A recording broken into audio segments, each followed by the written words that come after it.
Kapitan Patimura mengobarkan perlawanan rakyat Maluku.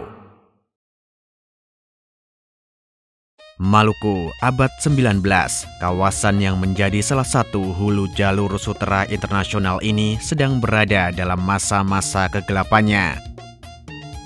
Selama ratusan tahun sebelumnya, Maluku telah menikmati kemakmuran dari perdagangan rempah-rempah. Para pedagang dari Arab, India, dan Cina telah bertransaksi di Maluku.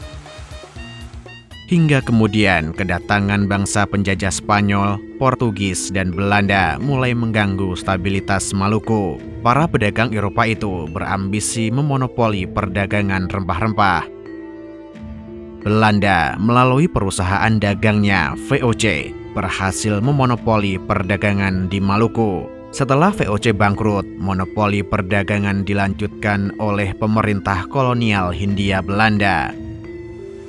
Belanda saat itu menerapkan penyerahan wajib. Komoditi utama Maluku seperti cengkeh dan pala sebagian harus diserahkan kepada Belanda. Selain itu, Belanda juga menerapkan kontingenten atau blokade ekonomi. Hal ini membuat perairan Maluku terisolir dari para pedagang lainnya di Nusantara.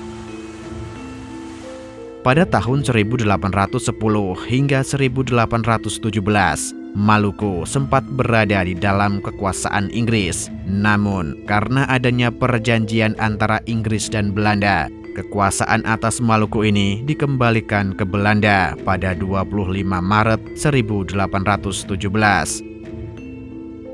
Kembalinya Belanda ke Maluku direspon oleh para pemuda dengan perlawanan. Pada sebuah rapat umum di Saparua, para pemuda menunjuk Thomas Matulesi sebagai pemimpin perlawanan. Pemuda Thomas Matulesi atau yang juga dikenal sebagai Patimura diangkat sebagai kapitan besar. Aksi militer pertama Kapitan Patimura dan rakyat Maluku adalah menyerbu dan menjatuhkan benteng Duurstede. Jatuhnya benteng Duurstede tersebut mengejutkan pemerintah Belanda di Ambon. Belanda mengirimkan pasukan ke Saparua yang dipimpin oleh Mayor Beches. Pasukan berkekuatan besar itu merapat di pantai Teluk Saparua. Kedatangan pasukan Mayor Beches direspon dengan cepat oleh Kapitan Patimura. Pasukannya yang berkekuatan 1.000 personil ditempatkan pada sepanjang pantai Teluk Saparua hingga Haria.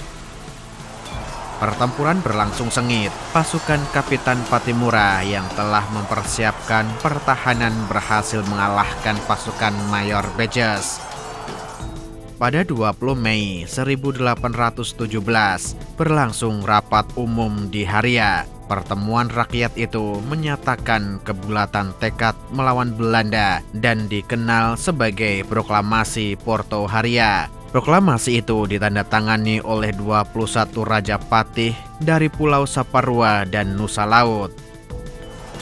Proklamasi Porto Haria membangkitkan semangat rakyat Maluku untuk melawan Belanda. Berbagai perlawanan muncul hingga ke kawasan Maluku bagian utara.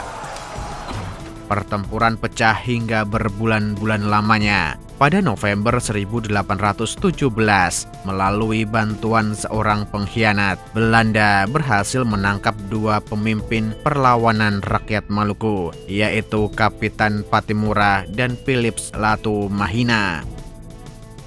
Beberapa pemimpin lainnya juga berhasil ditangkap Belanda dan dibawa ke Ambon. Pada 16 Desember 1817, Kapitan Patimura bersama para pemimpin perlawanan rakyat Maluku dijatuhi hukuman gantung oleh Belanda.